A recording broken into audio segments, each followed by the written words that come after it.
Solar पर 18% नहीं 35% तक टैक्स चार्ज कर दिया गया है। ये 35% कैसे टैक्स बनता है? क्या फाइलर नॉन फाइलर सबके लिए सेम रेट है? एफबीआर ने कब लेटर जारी किया है और ये कब लागू होगा? आज के छोटे से टॉपिक में बड़ी डिटेल में मैं आपको सारी चीजें जो है एक्सप्लेन करता हूँ। उससे पहले आप एक डॉक्यूमेंट देख लें जो एफबीआर की तरफ से जारी किया गया था। इस डॉक्यूमेंट का जो 13 सफ़ों का ये डॉक्यूमेंट है, इसमें बड़ी डिटेल में जो चीजें हैं बताई गई हैं। अगर हम इसको कंक्लूड करें इस डॉक्यूमेंट में, तो ये एंड पे ये लिखा हुआ है कि 9.3 बिलियन का तकरीबन जो लॉस है वो गवर्नमेंट को हुआ है। 9.3 अरब का लॉस हुआ है एक्सचेकर को। और इसमें और क्या लिखा हुआ है वो मैं अभी आपको एग्जांपल के थ्रू एक टेबल में बताता हूं सिंपल सी लैंग्वेज में।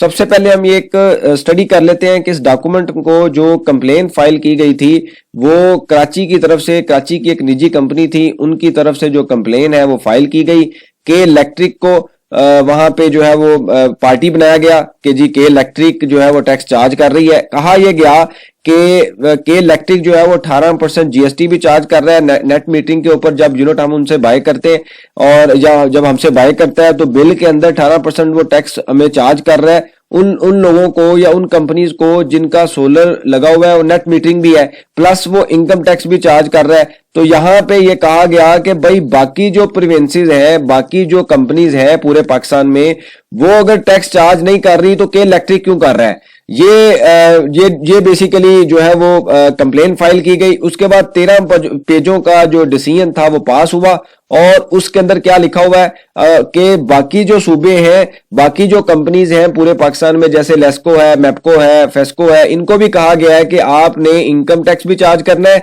और जो 18% जीएसटी है वो भी चार्ज करना है। अब ये कैसे चार्ज करना है, 35% कैसे बनता है, वो मैं भी आपको इस टेबल के थ्रू बताता हूं। तो सबसे पहले मैंने यहां पे लिखा है कि टाइप ऑफ टैक्सेस हैं। किसी भी बिल में कितनी तरह के टैक्सेस होते हैं, या वो सेल टैक्स हो सकता है, या वो इनकम टैक्स हो सकता है, या वो विदहोल्डिंग टैक्स हो सकता है। विदहोल्डिंग टैक्स भी एक तरह का इनकम टैक्स होता है।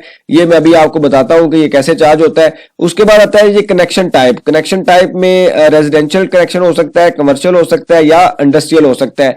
फिर आता है कि जी जिनको चार्ज किया जा रहा है उनका स्टेटस क्या है, या वो फाइलर हो सकते हैं या नॉन फाइलर हो सकते हैं। तो जब भी आप किसी से कोई इनवाइस आती है आपको, तो ये 3-4 चीजें देखकर ही इनवाइस आती है। अब हम स्टडी करते हैं कि जी टैक्स चार्ज कैसे होता है और 35% कैसे बनता है, फाइलर के लिए क्या बेनिफिट है और नॉन फाइलर के लिए क्या नुकसान है। तो सबसे पहले आता है 18% जो टैक्स है वो जितने भी कनेक्शन है उन सब पे फाइलर के लिए भी सेम रेट होगा और नॉन फाइलर के लिए भी सेम रेट होगा। अभी तक इस डॉक्यूमेंट के मुताबिक तो यही है कि ये 18% चार्ज किया जाएगा, लेकिन मैं आपको थोड़ा सा और बता देता हूं कि नॉर्मल जो हमें बिल आता है, अगर आप नॉर्मल आप बिल अपना देखें और आपका जो कनेक्शन है या वो कमर्शियल हो या वो इंडस्ट्रियल हो, रेजिडेंशियल की मैं बात नहीं कर रहा, तो आपको अगर आप नॉन अनरजिस्टर्ड है, अनरजिस्टर्ड का मतलब ये होता है कि आपका एनटीएन तो है लेकिन आप सेल्स टैक्स में रजिस्टर्ड नहीं है। सेल टैक्स में कौन लोग रजिस्टर्ड होते हैं? जो बिजनेस कर रहे होते हैं, या जैसे और बाय नेचर ये जो कमर्शियल मीटर होता है या इंडस्ट्रियल मीटर होता है, ये लगता कहां पे है? जो बिजनेस कर रहे होते हैं, शॉप होती है या कोई भी छोटी शॉप हो सकती है, फैक्ट्री हो सकती है, कुछ भी हो सकता है। तो वहां पे अगर आपका जीएसटी नंबर नहीं है और आप रजिस्टर्ड नहीं है तो आपको एक तो जीएसटी चार्ज होगा 18% और उसके बाद आपको चार्ज होगा फर्दर टैक्स भी आता है जो कि अनरजिस्टर्ड के लिए चार्ज किया जाता है, तकरीबन उसकी परसेंटेज 4 है। इसी तरीके से एक्स्ट्रा टैक्स भी चार्ज होता है जिसकी परसेंटेज तकरीबन 5% तक मैक्सिमम है। तो अगर आप अपना बिल देखेंगे और अगर आप उसमें देखेंगे तो आपको सारे ये टैक्सेस नजर आएंगे। ये रेजिडेंशियल पे अप्लाई नहीं होता, कमर्शियल और इंडस्ट्रियल पे अप्लाई होता है। जो डॉक्यूमेंट 13 पेजों का इशू किया गया है उन पेजों में अभी इन दोनों की बात नहीं की गई, यानी कि ना फर्दर टैक्स की बात की गई है ना एक्स्ट्रा टैक्स की, सिर्फ ये कहा गया है कि जीएसटी चार्ज करें। लेकिन मेरी अंडरस्टैंडिंग ये है कि एफबीआर के रूल के मुताबिक जब आप बिजनेस कर रहे हैं और आपके पास कमर्शियल या इंडस्ट्रियल मीटर है तो आपको बाकी टैक्सेस भी चार्ज होंगे जो कि फर्दर टैक्स है और एक्स्ट्रा टैक्स है, अगर आप प्रोवाइडेड के सेल टैक्स में रजिस्टर्ड नहीं है। लेकिन अभी तक हम बात यहीं पे रखते हैं कि 18% चार्ज होता है। लेट्स सी कि आने वाले दिनों में कितना चार्ज होता है। अगर कोई दोस्त सुन रहा है तो कराची का है तो वो जरा बिल की कॉपी मुझे भेज भी दीजिए, मेरे पास एक रिसीव हुई है लेकिन वो क्लियर नहीं है। इसी तरीके से जो दूसरे प्रोविंसेस के भी है उनको भी वो भी मुझे कॉपी भेज दें ताकि हम अगले लेक्चर में मैं आपको कंपैरिजन दिखा सकूं कि किन किन एरिया में किस तरह टैक्स चार्ज हो रहा है। अभी तक हम यही बात करते हैं कि जी बाकी फर्दर टैक्स और एक्स्ट्रा टैक्स चार्ज नहीं हो रहा, सिर्फ 18% है। तो मैंने 35% की बात की थी, तो एक तो हो गया 18% सेल टैक्स। उसके बाद आता है कि जी आपको जो है वो इनकम टैक्स भी चार्ज किया जाता है सेक्शन 235 के मुताबिक, ये भी एक लॉ है। उसमें ये आता है कि जी अगर आपका बिल 25,000 से कम है तो फिर तो आपको टैक्स चार्ज नहीं होगा। रेजिडेंशियल की बात हो रही है, रेजिडेंशियल मीटर की, यानी कि घरेलू मीटर की। लेकिन अगर बिल 25,000 से ऊपर है और आपका स्टेटस जो है वो नॉन फाइलर है, तो आपको 7.5% टैक्स चार्ज होगा। अगर आप फाइलर हैं फिर भी चार्ज हो रहा है, आज ही अपना बिल देखें, मैंने इससे पहले एक लेक्चर बनाया था। तो ऑनलाइन वेबसाइट पे जाकर अपना आईडी कार्ड नंबर अपडेट करें या एनटीएन अपडेट करें, तो आपका जो टैक्स है वो 0% हो जाएगा। लेकिन शर्त यह है कि आप फाइलर हों। उसके बाद आता है जी कमर्शियल मीटर। कमर्शियल मीटर के ऊपर अगर फाइलर है, नॉन फाइलर है, तो आपको 12% जो टैक्स चार्ज किया जाएगा। इसी तरीके से अगर आपका इंडस्ट्रियल मीटर है तो आपको 5% और 5% फाइलर नॉन फाइलर दोनों के लिए सेम रेट है। तो मैंने यहां पे मैक्सिमम रेट लिया, हमने 18% एक देख लिया, 12% एक हो गया, तो टोटल हो गया 30%। उसके बाद आता है जी विदहोल्डिंग टैक्स। ये क्या टैक्स होता है, इसकी मैं आपको एक एग्जांपल देता हूं कि अगर आप किसी जगह पर जॉब कर रहे हैं, फॉर एग्जांपल आप किसी कंपनी में जॉब कर रहे हैं और आपकी सैलरी है 1 लाख, और जब आपको मंथ एंड पे सैलरी मिलती है तो जो एम्प्लॉयर है, प्राइवेट है या गवर्नमेंट है, वो 2,000 रुपए आपका टैक्स काटा जाता है और 98,000 आपको पे कर दिया जाता है। अब ये 2,000 रुपया जो है वो एफबीआर को जमा करवाया जाता है आपके बिहाफ पर, और साल के एंड पे जब आप अपनी टैक्स रिटर्न फाइल करते हैं तो वहां पे इसको क्लेम करते हैं और अपनी टैक्स रिटर्न फाइल कर देते हैं। तो अगर हम लॉ की लैंग्वेज में देखें तो इसको हम ये कहते हैं विदहोल्डिंग टैक्स। मतलब जहां पे आपको कोई सैलरी मिल रही है एट सोर्स, वहां पर ही आपका रेलिवेंट टैक्स कट गया। इसी तरीके से जो सेक्शन ऊपर मेंशन किया गया है उस डॉक्यूमेंट में और जो मैंने टेबल में लिखा है वो सेक्शन है सेक्शन 153। इसमें ये सेक्शन क्या कहता है, ये कहता है कि अगर दो पार्टी हैं, पार्टी ए ने सेल की पार्टी बी को और पार्टी बी ने जब पेमेंट की पार्टी ए को, तो जैसे ये सैलरी के केस में एम्प्लॉयर टैक्स काट रहा है उसी तरीके से पार्टी बी ने भी टैक्स काटना है। फॉर एग्जांपल आपने इनवाइस की 1 लाख की, पार्टी ए ने, आप पार्टी ए हैं, आपने इनवाइस कर दी 1 लाख की, पार्टी बी ने जब पेमेंट करनी है तो उसने टैक्स स्टेटस के मुताबिक आपका टैक्स भी दाखिल करना है। फॉर एग्जांपल हम ये कहते हैं कि वो 5,000 रुपए आपका डिडक्ट करके 95,000 आपको पे कर देंगे और ये जो टैक्स है वो एफबीआर को अदा करेंगे। साल के एंड पे टैक्स रिटर्न में आप इसका क्लेम ले लेंगे, यानी कि इसको एडजस्ट कर लेंगे, या ये नॉर्मल टैक्स मिनिमम टैक्स होगा। अभी ज्यादा डिटेल में हम नहीं जा रहे, आप इसी कॉन्सेप्ट में रहें। अब ये जो टैक्स है इसको हम क्या कहते हैं, विदहोल्डिंग टैक्स, यानी कि जो विदहेल्ड कर रहा है उसके लिए विदहोल्डिंग है और जिसका विदहेल्ड हो रहा है उसके लिए क्या होता है, एडवांस टैक्स। ठीक है, उसके लिए एडवांस हो गया। एक ने विदहेल्ड करके गवर्नमेंट को जमा करवाया, लेकिन आपके लिए जिसका विदहेल्ड हुआ उसके लिए एडवांस टैक्स हो गया, मतलब गवर्नमेंट की तरफ से ड्यू हो गया।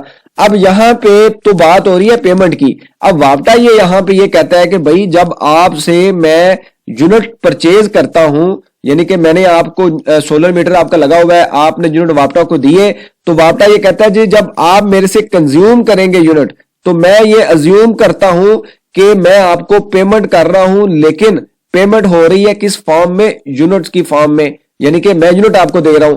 तो लिहाजा मेरा राइट बनता है कि सेक्शन 153 के मुताबिक मैं आपका टैक्स विदहेल्ड करूं, जो यूनिट है उसको मल्टीप्लाई करूं रेट के साथ, जितनी अमाउंट बनती है उसके ऊपर मैं या तो 5% टैक्स विदहेल्ड करूंगा या 5.5% टैक्स विदहेल्ड करूंगा। दोनों रेट इस वजह से डिफरेंट है कि अगर जिनको यूनिट वापटा वापस दे रही है उनका स्टेटस कोई कंपनी है, मतलब कोई अदारा है, तो 5% होगा। लेकिन अगर आप रेजिडेंशियल है या कोई इंडिविजुअल है तो आपका टैक्स हो जाएगा 5.5%। ये रेट किन के लिए है, ये सिर्फ और सिर्फ फाइलर के लिए है। अब दोबारा मैं आपको उसी टेबल में ले आया हूं, तो यहां पे अगर आप देखें तो आखिरी जो लाइन है, लाइन आइटम है कि सेक्शन 153 का जो टैक्स है वो चार्ज किया जाएगा फाइलर के लिए, या तो वो 5% होगा या 5.5 होगा। 5% किसके लिए होगा, अगर कोई कंपनी होगी, मतलब वापटा जिनको यूनिट दे रहा है, कोई कॉर्पोरेट सेक्टर है, कंपनी है जिन्होंने कोई इंस्टॉल करवाया हुआ है और सोलर का बड़ा सिस्टम है, पहले वो वापटा को देते हैं, वापस लेते हैं, तो वापटा वहां पे 5% कटेगा, यानी कि विदहेल्ड करेगा। लेकिन अदर देन कंपनी है, इंडिविजुअल है, घरेलू मीटर है, कुछ भी है, तो 5.5 हो जाएगा। ये है फाइलर के लिए। लेकिन अगर आप नॉन फाइलर है तो 5% वाला हो जाएगा 10% और 5.5 वाला हो जाएगा 11%, मतलब 100% आपको एक्स्ट्रा टैक्स देना है, आपके ऊपर पेनल्टी है। तो अगर आप 18% को, 12% को और इसको भी जमा कर लें। मैं यहाँ पे फॉर एग्जांपल कहता हूं 5% हम ले लेते हैं, वैसे तो ज्यादा बनता है, तो तकरीबन 35% तक जो टैक्स है वो अब चार्ज होगा। अगर आपने सोलर मीटर लगवाया हुआ है, नेट मीटरिंग लगवाई हुई है और आपको पहले चार्ज नहीं हो रहा था, जीरो बिल आता था, तो अब अगर फॉर एग्जांपल आपने 1 लाख के यूनिट कंज्यूम किए हैं तो आप रेडी रहें कि आपको तकरीबन 30 से 35 हजार रुपए तक जो टैक्स है वो चार्ज किया जाएगा। अगर आप फाइलर हैं तो थोड़ा सा कम हो जाएगा, लेकिन अगर आप नॉन फाइलर हैं तो मैक्सिमम आपको तकरीबन जो है वो 35 से 40% तक टैक्स देना पड़ेगा। अब ये टैक्स तो पहले ये नहीं चार्ज होता था, लेकिन अब चार्ज होगा। अब ये फर्दर उन्होंने उसी लेटर में बताया कि जी आपने यानी कि के इलेक्ट्रिक कंपनी कराची की ये प्रैक्टिस ऑलरेडी है, कराची में ये सारी चीजें हो रही हैं, लेकिन बाकी सूबों में, बाकी सिटीज में नहीं हो रही। तो वहां पे ये कहा गया कि जी आपने बाकी सूबों ने या बाकी सिटीज ने चार्ज नहीं किया, इस वजह से हमें सेल टैक्स की फॉर्म में तकरीबन 5.3 अरब का नुकसान हुआ। इनकम टैक्स जो कि ऊपर हमने स्टडी किया विद होल्डिंग 153 वाला, उसमें हमें 3.1 अरब का नुकसान हुआ।